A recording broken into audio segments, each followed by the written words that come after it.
একটি ছোট্ট বিড়ালের বাচ্চা গর্তে পড়ে যাচ্ছিল। হঠাৎ একটি কুকুর সেটা দেখে দৌড়ে গিয়ে তাকে বাঁচিয়ে ফেলে।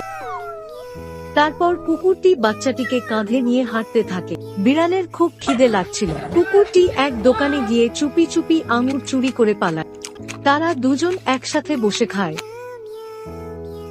পরদিন বিড়ালটি ডাস্টবিনে একটা চিপসের প্যাকেট পায়। চিপসটা তারা মজা করে ভাগ করে খায়। তারপর ক্লান্ত হয়ে ঘুমিয়ে পড়ে। ঘুম থেকে উঠে আবার বাচ্চাটির খিদে পায়। কুকুরটি দোকানে যায় খাবার আনতে। এই ফাঁকে বিড়াল ছানাটি পথ হারিয়ে ফেলে। একটি মেয়ে তাকে খুঁজে পেয়ে কোলে তুলে নেয়। এদিকে কুকুরটি একটা কমলা নিয়ে ফিরে এসে দেখে তার বন্ধু নেই।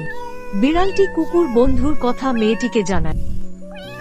মেয়েটি তখন কুকুরটিকেও খুঁজে পায় আর দুজনকেই নিজের বাসায় নিয়ে যায়।